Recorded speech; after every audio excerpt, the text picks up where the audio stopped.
Do Muslims and Christians worship the same God? That's the question that has been plaguing the online X sphere for a while now, YouTube as well, because of Capturing Christianity's Cameron Bertuzzi trying to protect and defend the Catholic doctrine claimed through Vatican II that Muslims and Christians worship the same God. In a recent video, a recent debate, he brings on two Catholic apologists in order to defend this claim against two Eastern Orthodox apologists. But in this video, I'm going to be explaining why their arguments don't work. Firstly, I'm going to be examining the semantics claim made at the beginning of the video to see if it really holds the weight that the Roman Catholic apologists claim it does.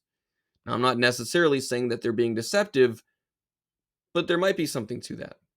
Number two, I'm going to be explaining why, even given the semantic theory that they've used and proposed, their arguments don't work the way that they want it to. Number three, I'll be explaining why their analogies are not arguments. Now, you might be thinking, I don't think that these Catholic apologists are using their analogies as arguments per se, only as ways to explain their position, and that is how an analogy should work.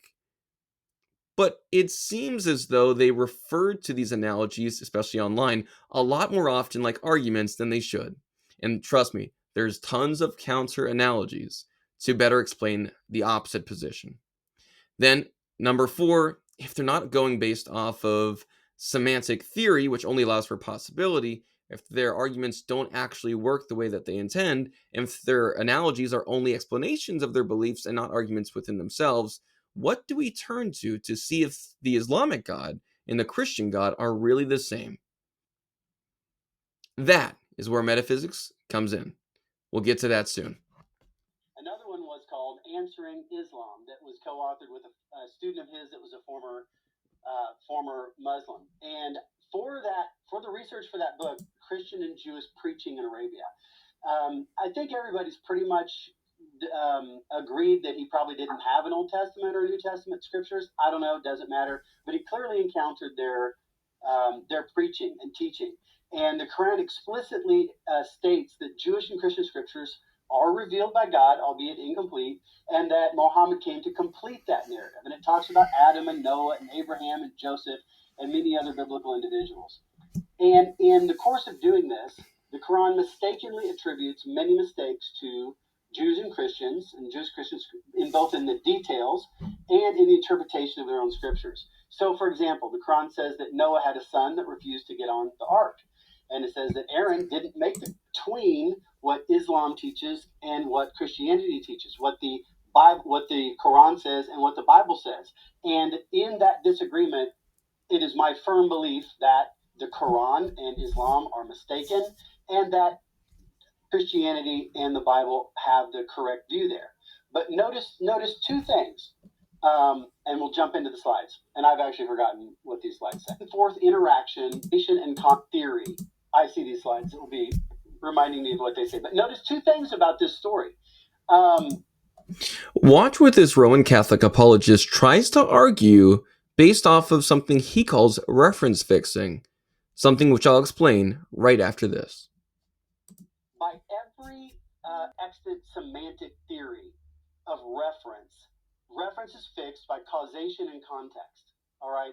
That's how reference gets fixed, by causation and context.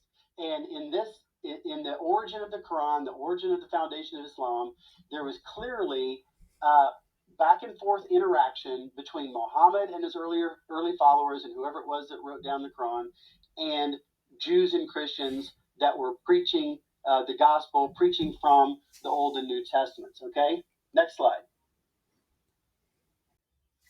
In this clip, the Roman Catholic apologist starts his entire argument by describing reference fixing and explains it as a meaningful extant semantic theory, stating that words and their reference come from causation and context, likely appealing to Saul Kripke's understanding of semantics, which I will explain right now.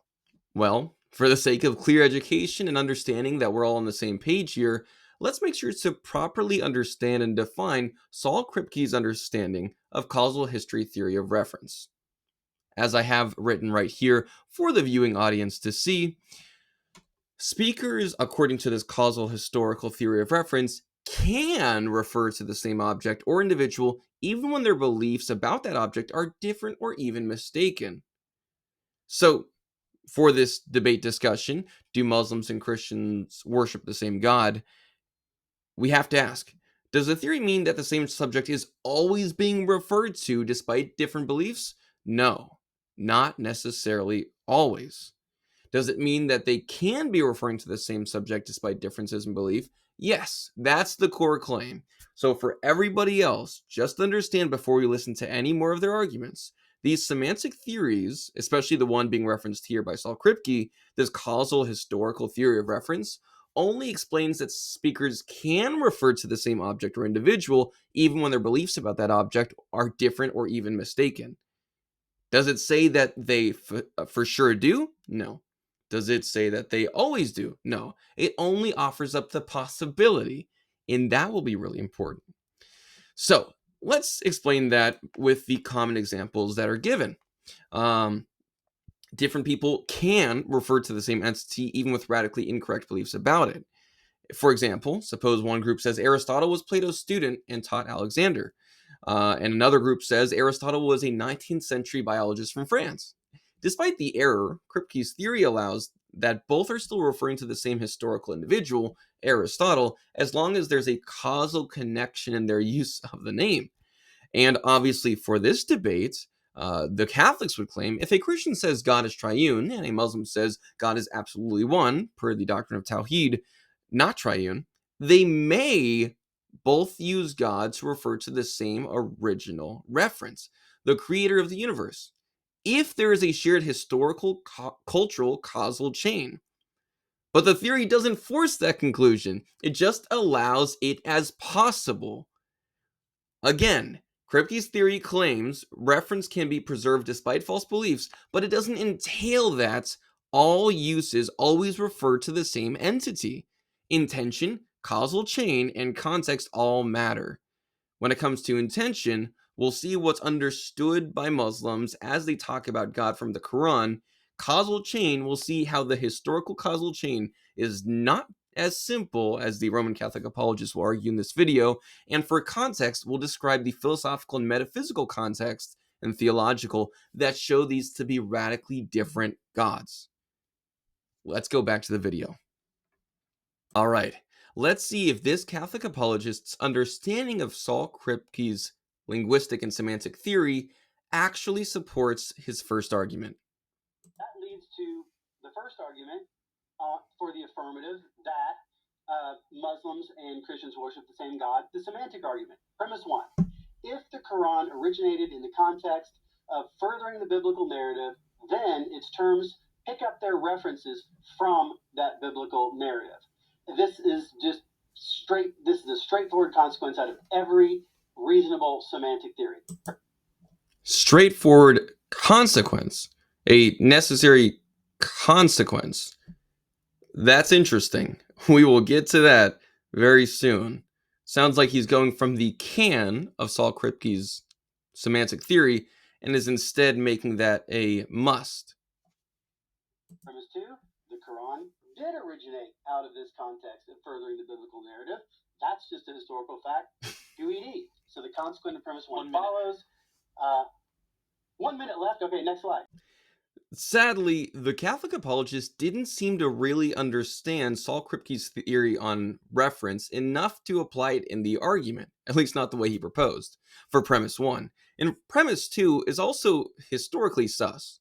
We'll get into that right now. The Catholic apologist, in his first argument, tries to make the claim that the historical context is enough to necessitate that the reference for God used in the biblical narrative is the referent for God Allah used in the Quranic narrative simply on account of some sort of historical continuation. But that's not actually enough to secure referential continuity. Here's why. Number one, again, back to the semantic theory, it only allows for the same reference to possibly be used or referred despite different beliefs. But just because something is possible doesn't make it actual. And what might prevent this from being an actual historical continuity and connection? Well, the Quran explicitly denies key Christian theological claims: Trinity, incarnation, crucifixion, sonship, and atonement. If the Quran explicitly knows Christian theology and denies it, then it's not a extension or completion or continuation of the biblical narrative. It's a contradiction against it. It's a destruction of it, not just from some sort of external theological place outside of the Quran, but in the Quran itself. It's not ignorance to the Christian theological claims, it's explicitly opposed to it. The Quran not only misrepresents Christian belief, but assigns falsehoods to them and condemns Christians for holding them. If it was truly developed out of holding to some sort of biblical continuation, biblical narrative continuation, wouldn't you expect it to actually assert the same, even if by ignorance? And then number 3, therefore the Quran denies Allah not merely as a semantic alternative to God Yahweh in the Old and New Testament, but as a rejection of the Christian conception of God. But that's not all.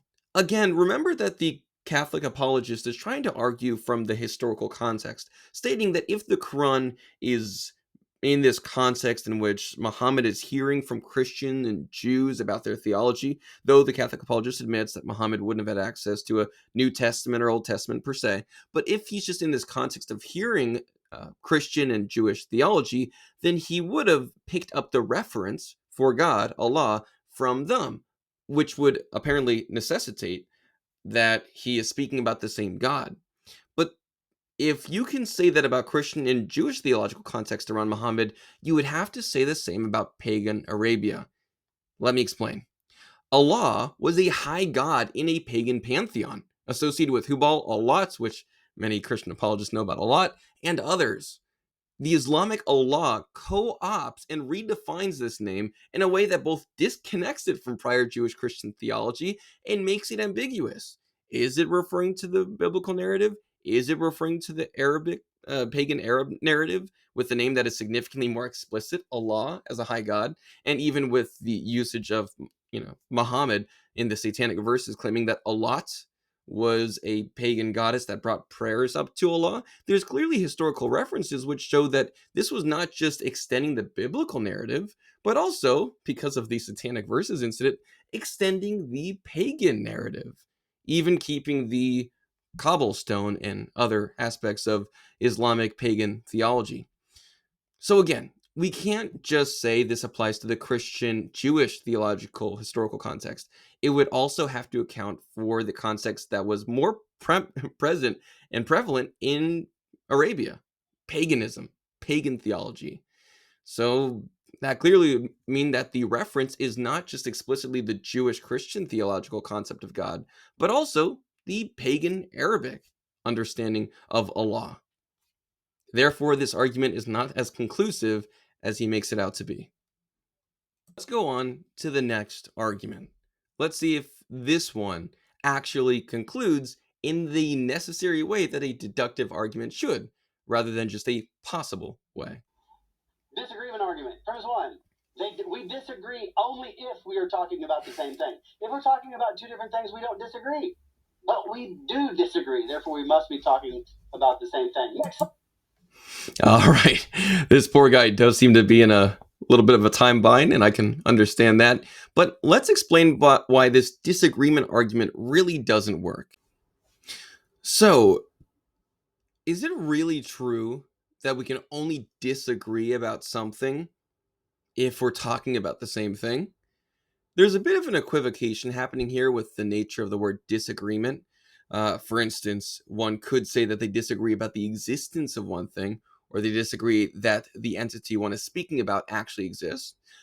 If I'm talking to a Muslim and I'm talking about God, I would not say that their model of God is simply incorrect, but the God that Muslims worship doesn't exist, while the God that Christians worship does exist. But there's another way to reference this. Let me explain with a helpful analogy. All right, misidentification and counterfeit reference. Is it possible to disagree or at least misidentify something when talking about the nature of God? this helpful analogy will make my point clear. Let's say person A refers to Superman, the actual Superman, the genuine Clark Kent, Kryptonian, truth, justice, American way hero that flies, got laser vision, all that. Person A points to him and says, "That's Superman." Now, person B points to Bizarro, and if you know anything about comics, and I'm doing this because they use Superman analogies too, so bear with me. Person B points to Bizarro, a twisted clone who looks and acts similarly but has opposite traits, loves lies, weak to the sun, and person B says, "This is Superman." Though both are using the name Superman, they're referring to different beings, and that's pretty clear. They're referring to different entities because the essential attributes they affirm or deny about the reference are incompatible. The second person is misidentifying the referent. The first person is correctly identifying the referent. So, how does this help our conversation here? In the same way, a Muslim can say God or Allah, intending to refer to the creator of the universe, but if the attributes they affirm or deny about that being are metaphysically incompatible with the real God of Christianity, they have misidentified the referent. They are not talking about the same thing, they're talking about something completely different, or perhaps something that's non existent. They're pointing to a completely different being, one that cannot, in principle, be the same as the Christian God, the one true God. Therefore, this argument doesn't really work because it assumes that we're talking about the same being when we're not. We're actually claiming that they believe in either a demon or no God at all, not a real one at least. Next one. So this is actually the biggest lie. Like, so what if we're talking about the same God? Absolutely nothing follows from that. Absolutely nothing follows from that, because the distinctive between Christianity and Islam isn't there are differences with respect to the doctrine of God, but it's Jesus Christ and his saving power and his acts, his virgin birth, sinless life, atoning death, powerful resurrection. That's what sets Christianity apart from Islam. And so there's just no negative consequences that follow. Absolutely zero sociological consequences follow from the affirmative to the question that Jews and Christians and Muslims worship the same God. Well, let's see about that. No, there actually are sociological consequences to claiming that Christians and Muslims worship the same God. Specifically, some sociological and psychological consequences of that. Let's say that, no, I don't know, there was a recent bombing of a Christian church or a recent massacre of Christians in Nigeria or another terrorist attack by Muslims against Christians, as seems to happen all the time. And if you want to have some good examples of that, check out Robert Spencer's Jihad Watch on YouTube. When you have these people, some of whom have survived while their entire families have died, and you look at them in the eye and say, well, those Muslims did that in the name of their God. And they worship the same God that we do.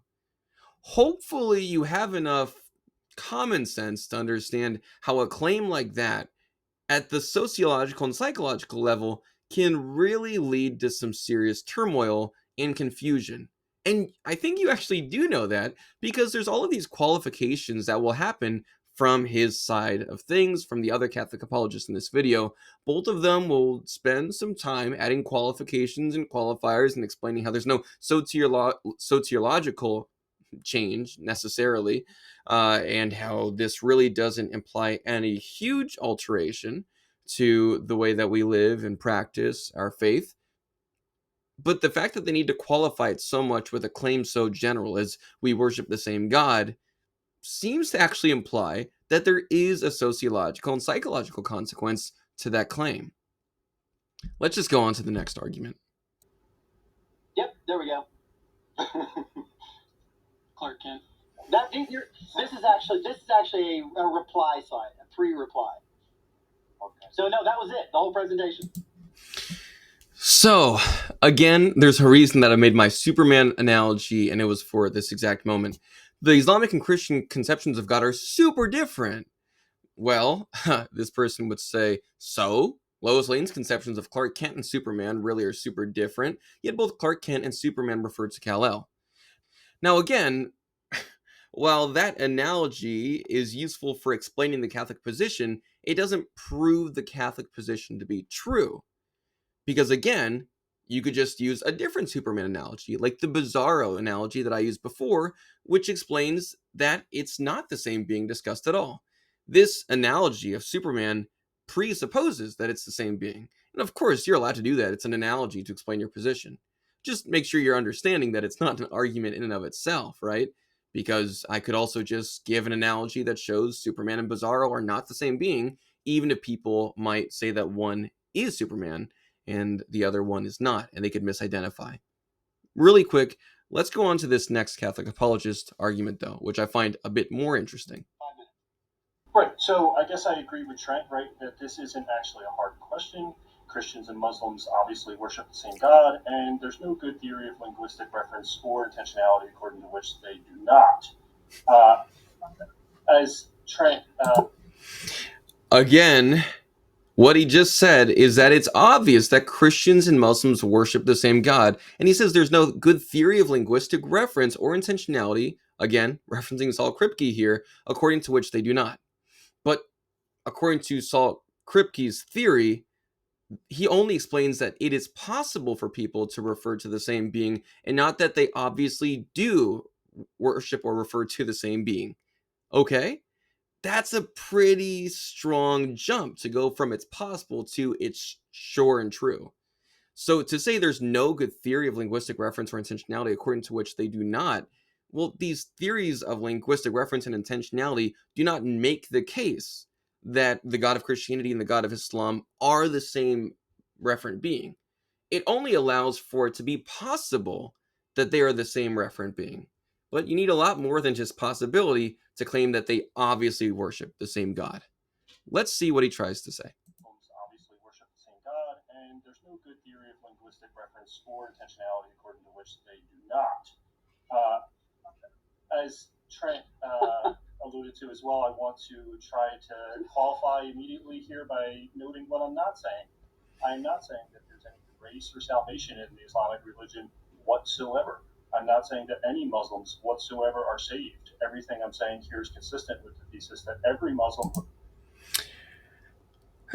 No, that's actually not the case, but go on. ...has ever lived is in hell. I'm not saying that there are any good reasons to be Muslim whatsoever. I'm not saying that anybody can be saved without explicit divine faith in both the doctrines of the Trinity and the Incarnation. I don't think they can, as a good Thomist. I'm not saying that Christianity and Islam are merely distinct revealed extrapolations of some mere philosophical monotheism established by natural theology. However, his debate partner, with the analogy of Superman and his multiple identities, because he's truly Kal-El, Superman and Clark Kent are different identities of him, that actually would seem to be the case, that these are distinct revealed extrapolations of some mere philosophical, Kal-El. The mere philosophical Kal-El expresses himself as Superman and Clark Kent, so that analogy seems to go against what he's saying here, and it seems to go against some of the Roman Catholic statements in other doctrines. I'm not even sure what that claim amounts to. I've seen it going around. I totally reject it. I am also not saying that all monotheists worship the true God, right? So this isn't just a claim about all monotheists. I think there's something special about Islam, as with Judaism, that makes it the case that they worship the same God as Christians. I don't think, for example, Mormons worship the same God. Okay. He just claimed that Mormons do not worship the same God as Christians. Let's see about that. So, in reference to this slide right here and this moment during the debate, I wanted to actually show that there's some tension here with Roman Catholic Church teaching and what he's saying. So he says, I am not saying that there is any grace or salvation in the Islamic religion whatsoever, but Catholic teaching sharply contradicts, his claim. While Catholicism affirms the fullness of grace resides in Christ and the Church, Lumen Gentium 16, the Catechism of the Catholic Church, explicitly state that the plan of salvation also includes those who acknowledge the Creator, in the first place among whom are the Muslims. the plan of salvation. Okay.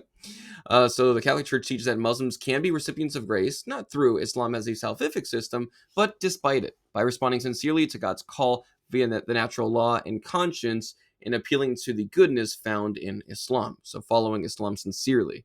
So apparently sincerity is enough in your religion to allow you to receive the fullness of salvation grace, even if you are a Satanist or something. Good to know.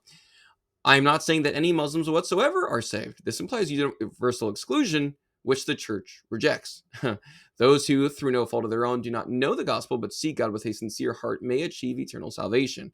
That would include the Muslims. So again, while he is a Catholic apologist, he seems to be going against the Catholic Church's clear teaching, according to Catechism of the Catholic Church. A whole lot of C's in that sentence. Now, I'm going to quickly move on to this comment he just made. I do not think that Mormons worship the same God as Christians.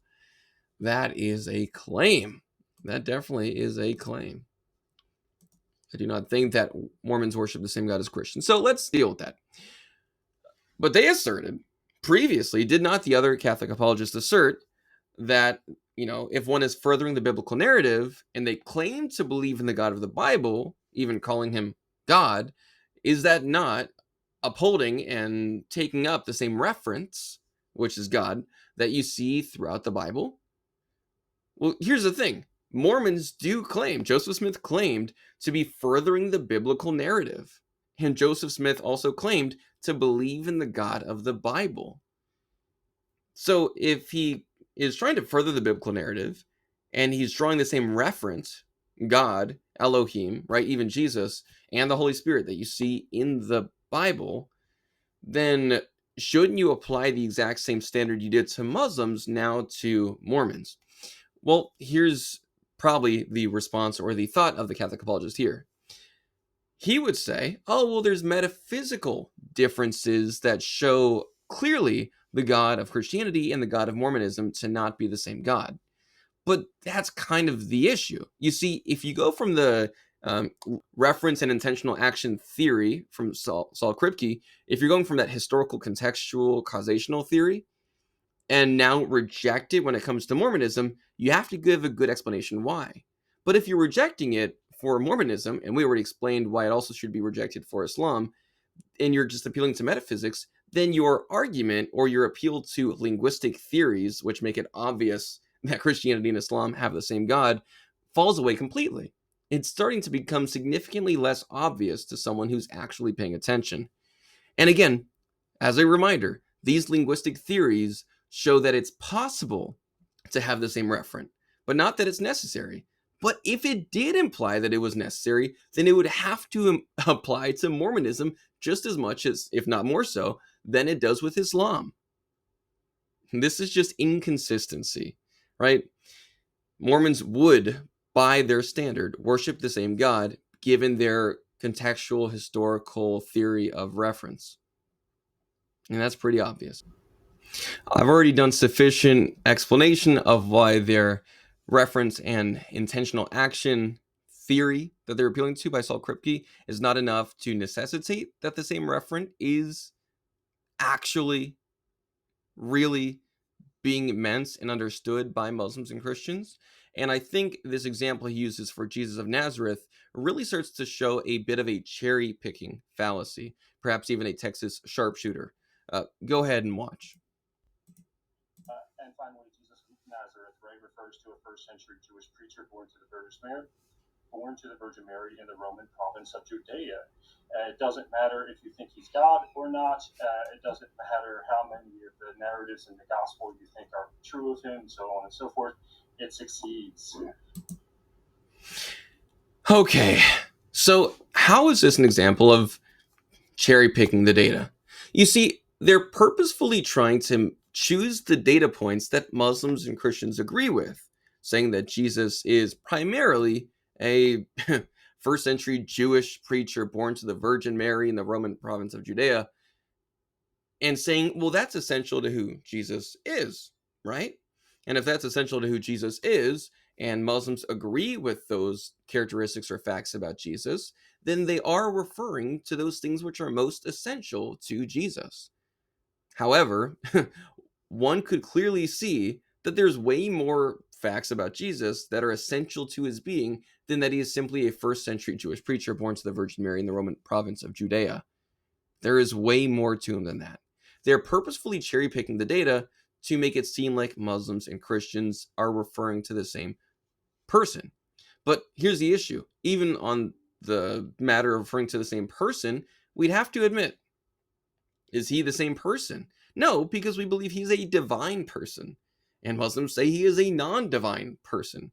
So we can't even be referring to the same person or being at that point either. But then here's another issue.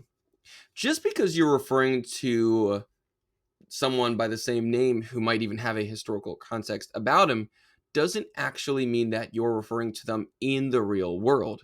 For instance, you could be, as a Muslim, referring to Muhammad's imagination about who Jesus was.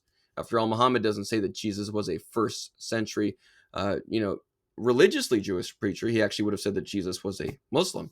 And, yes, born to the Virgin Mary, but not by the same circumstances and happenings, and very different birth narratives as well. Completely different theological import to him being born of a virgin also.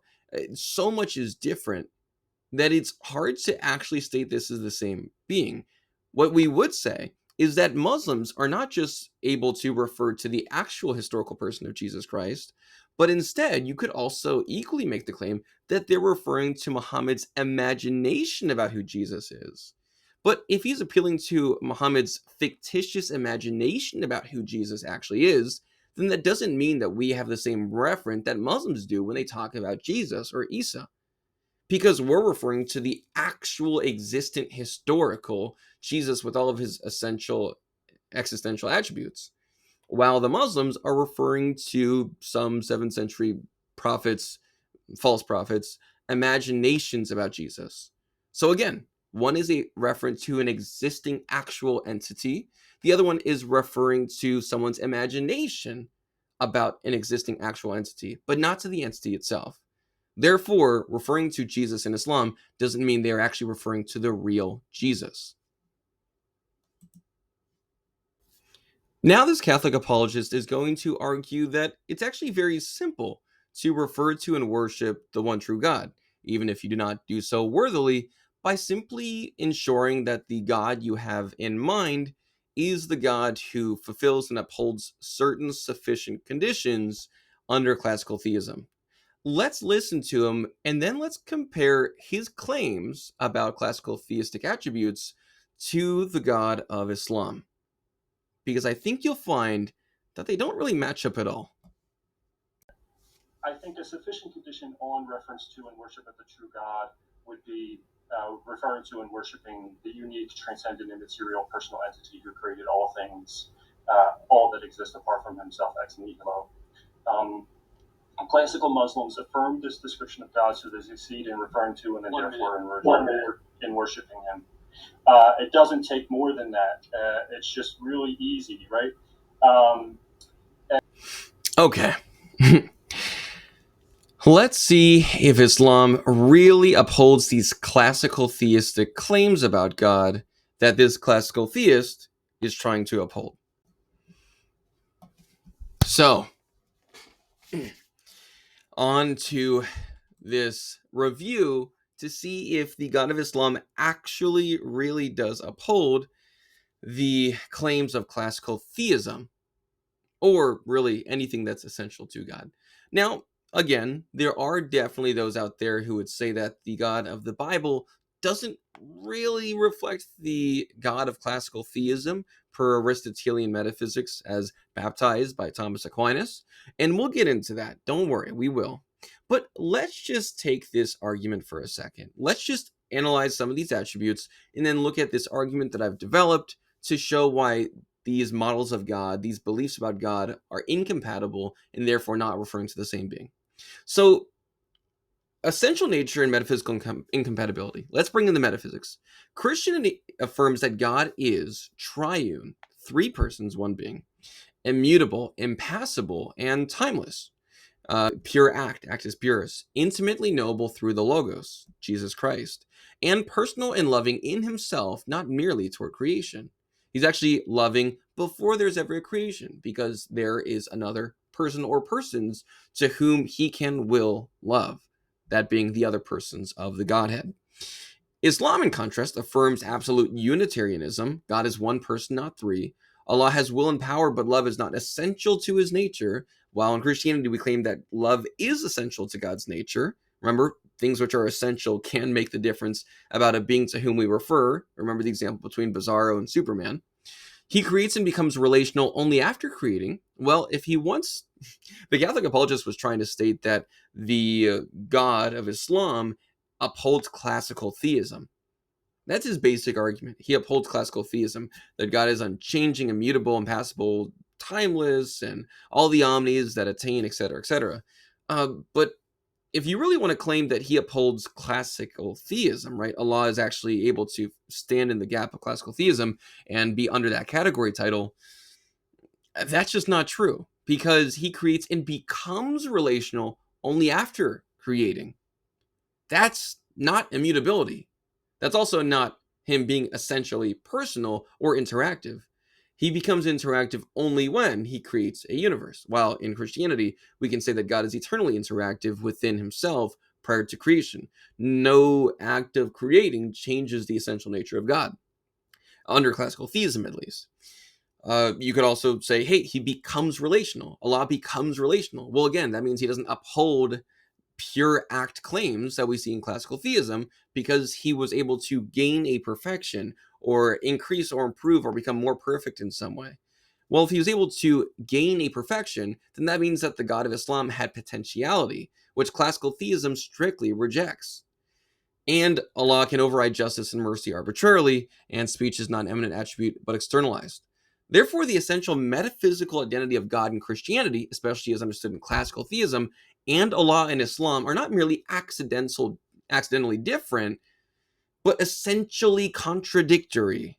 Essentially contradictory. One cannot be a triune God and also a non-triune monad. One cannot be both pure act and temporarily reactive or interactive. Therefore, if essential attributes are necessarily true of a being, and one religion affirms A while the other denies A, then they cannot refer to the same being. In other words, that I tried to formalize in an argument so it's more clear, and I'll go through some other arguments too, don't worry, even under classical theism, Islam and Christianity are not the same. Per Catholic apologists, like in this video, God, the only necessity that you must have, what's sufficient to believe in God, would be these attributes. He is unique, transcendent, immaterial, personal entity that created all things that exist ex nihilo. That's what he claims, but that's not enough. He's trying to make the claim that this matches classical theism, but it doesn't match classical theism. And even if those were the only attributes that he appealed to for classical theism, Islam doesn't even uphold those. You can't say that Allah is truly immaterial in an uncomposed sense, because Allah does have some sort of composed body, that being two right hands and one shin and etc. He's also not truly perfectly personal. There is no other person to which Allah can intend and interact and react and communicate eternally prior to creation. And it's tough to say if he's truly unique, because he's a monad, a one being, one person monad, which is basically the same as every other being in creation. While in Christianity, you could say that God is truly unique because he is three persons subsisting in one divine nature. One God, three persons, truly unique. But let's just go a bit further. Under classical theism, there is way more than just God being unique, transcendent, all that. He's also pure act and metaphysically perfect, as in there's no way to improve, there's no change in him. He is perfect, right? So there's no change or improvement in his essential nature. He's uncomposed and simple and immutable.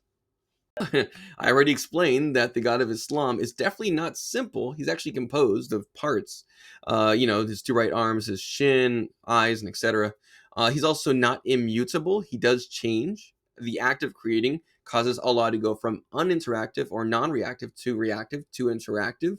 He goes from not loving to actually loving, right? Because he has an object of love about which he can attend himself. And he's not pure act. He has a change. He actually has a change, so he has potentiality. But that's not classical theism. So if they're going based off classical theism, then they should reject it. But here's the argument so that people can understand it more simply.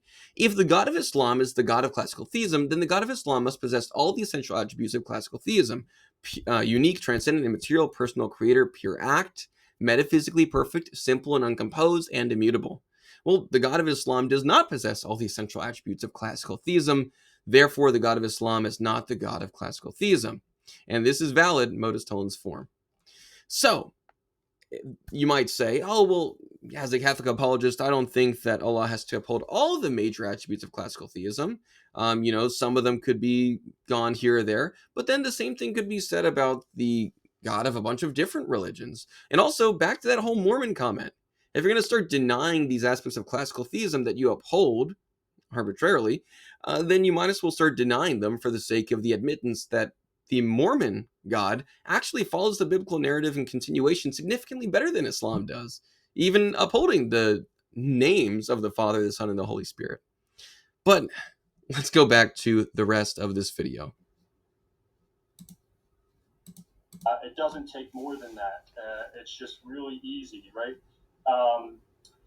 Moreover, we have a number of theological affirmations that this is the case from Paul in Acts 17, 23 through 25, where he says, right, that he preaches to the Athenians the unknown God that they worship. Okay, we have an affirmation from Gregory Palamas himself, telling his fellow Orthodox believers, right, to watch not to suffer anything like these ill-minded Muslims, not in regard to their reverence of God, obviously affirming here that they do indeed reverence God. And finally, from the living Patriarch of Moscow. So, I really care not what Gregory of Palamas or Russian Orthodox Patriarch of Moscow would say here. Let's focus on the scripture. So, Acts 17, those individuals to whom Paul speaks, notice how he doesn't actually claim that the unknown God they worship is some sort of ultimate supreme being. Now, that actually is the claim that they're making, right? We just remember this transcendent, ultimate creator of all things, heaven and earth. And were these Athenians worshiping this unknown God as the supreme, ultimate being, creator of all things? No, they weren't. They actually had no attributes, no specific claim about this God, save for the fact that this unknown God was unknown. They're not even, by worshiping this unknown God, strictly rejecting Christian claims, but in the Qur'an, it's very explicitly rejecting Christian claims. And also, this is extremely intrinsically contradictory and inconsistent. In Acts 17, that God is not specifically labeled by the Athenians who worship that unknown God as the supreme creator of all things on heaven and on the earth. The one who claims that it's the creator of heaven and earth is Paul, who's trying to use this, unknown God as like an apologetic methodology to appeal to their senses. But from this same Catholic apologist, he goes one screen before saying that they worship a God as the supreme creator who upholds classical theism, and then go to this example in which it talks about an unknown God that they have no attributes for, who they don't worship as the ultimate supreme creator, and therefore that is an inconsistency that contradicts his prior requirements and necessities for claiming people to actually worship the one true God. Tough stuff. Okay, let's review. So they originally start in both apologists' cases with an appeal to semantics and these theories of reference, most likely from Saul Kripke, but both of them seem to either misinform the audience by claiming that there's some sort of hard necessity about reference, when all Saul Kripke's theory allows for is possibility of shared referent, but still needing to account for historical, contextual, intentional functions and usage, along with what is most essential to a property, right, or to a subject being discussed. So their original claim and understanding of reference theory doesn't really follow as an act of necessity about a referent, only as a possibility. Then in the original apologist arguments, well, basically each and every single one of them allowed for a possibility of a shared referent, but didn't actually ever come to a conclusion of a shared referent. And even his analogy could be countered by my counter analogy about Bizarro versus Superman. In the second Catholic apologist example, he appeals to a similar semantic theory, but here's the issue. That semantic theory, again, only allows for the possibility of a shared reference. The possibility of a shared referent, not the necessity of a shared referent. And then he commits various fallacies like cherry picking, or something more akin to Texas sharpshooter fallacy, when he tries to make certain points about Jesus and then starts to say, oh, well, this is what makes for the actual essential characteristics of Jesus that make up the reference to whom we refer. And that's what Muslims agree with. So we're referring to the same person. I would say, well, no, you just chose certain aspects of him and then said that that's what's essential to him as a referent, and therefore we're talking about the same person. When I countered that by saying you could also say that Muslims are referring to or have an imaginative reference, one that doesn't actually cohere or correspond to reality, while Christians have an actual referent that does correspond to and cohere with reality. And then his claim that all you need for worshiping one true God correctly is to uphold certain attributes found in classical theism. Now, whether you accept or reject classical theism, even if you accept classical theism, this is a very strongly false claim, because there's way more, again, cherry picking, there's way more attributes to the God of classical theism than the ones proposed in this presentation.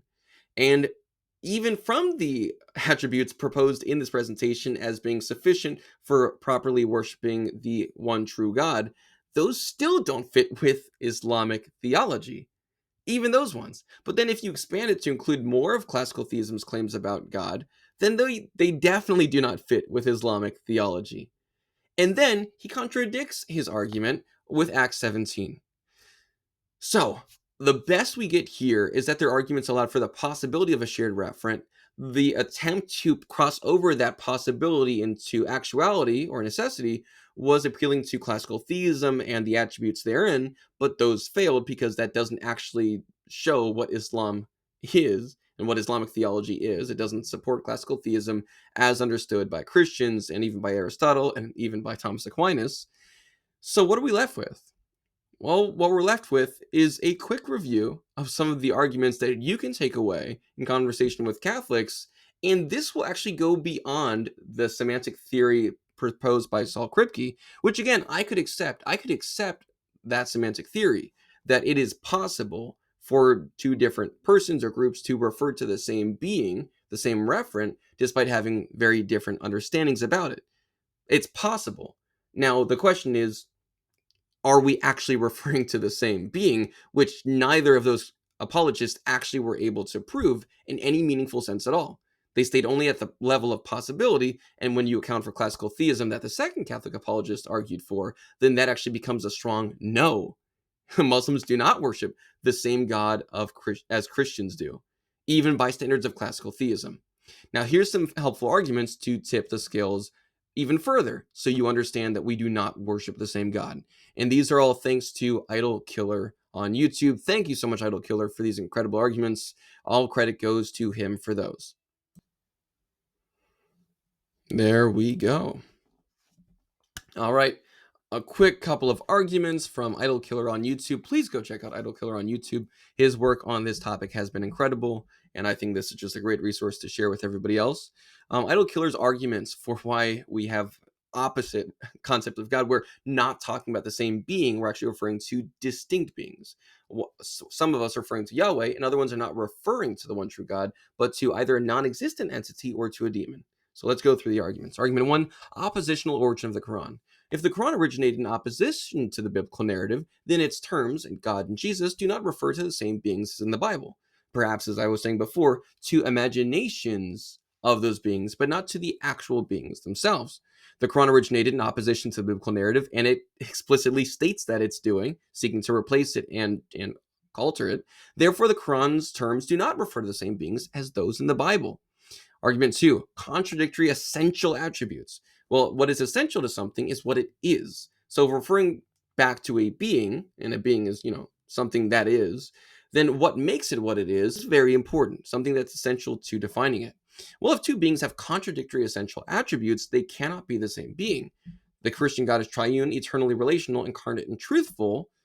The Islamic Allah is absolutely one, denies internal relations, denies incarnation, and is described as a deceiver. Therefore, the Christian God and the Islamic Allah are not the same being. Argument 3, rejection of the Son equals rejection of the Father. Anyone who denies the Son does not have the Father, per 1 John chapter 2, verses 23 and John 5:23. Islam denies that Jesus is the Son of God. Therefore, Islam does not worship or know the Father, hence not the same God as Christians. Argument number 4, shared labels do not guarantee share reference. This was really clear from Saul Kripke's own theory, which these Catholic apologists misunderstood. Possibility does not entail necessity or actuality. So using the same term does not entail referring to the same being if the definitions differ essentially. Christians and Muslims both use the terms God and Jesus, but define them in contradictory ways. Therefore, Christians and Muslims do not refer to the same God or Jesus. Argument 5, monotheism does not establish shared identity. Monotheism is a broad category that includes different and incompatible conceptions of God. Christianity and Islam are both monotheistic, technically, although in Islam you can argue differently, hold incompatible conceptions of God's nature, character, and revelation. Therefore, shared monotheism does not entail worship of the same God. Argument 6, character incompatibility. If two beings have incompatible moral characters and relational natures, and relationality or morality are essential to their being, they are not the same being. The Christian God is loving, self-giving, humble, truthful, and desires all to be saved. The Islamic Allah is not intrinsically loving, not relational, not self-giving, and is described as deceptive and arbitrary. Therefore, the Christian God and the Islamic Allah are not the same being. Argument 7, the ship of Theseus and identity replacement. Very well-known philosophical think piece here with the ship of Theseus. If all essential properties of a being are removed and replaced, the result is a different being, not the same one. Islam removes and replaces the essential properties of the Christian God: Trinity, sonship, incarnation, and atonement. Therefore, Islam does not worship the same God as Christianity. And argument 8, the blasphemy inversion argument. The criteria for blasphemy in any religion is grounded in the revealed identity and nature of its deity. Islam considers the affirmation of Jesus' divinity a blasphemous denial of Allah's oneness. Christianity considers the denial of Jesus' divinity a blasphemous rejection of God's self-revelation. Since each religion defines blasphemy in terms that contradict the other's conception of God, they do not refer to the same deity. And of course, my argument 9 from before, even under classical theism, Islam and Christianity are not the same, because the God of Islam does not uphold the requirements per the Catholic apologist in his own argument. So, with that being said, the God of Islam and the God of Christianity are not the same. May the Lord Jesus Christ bless you.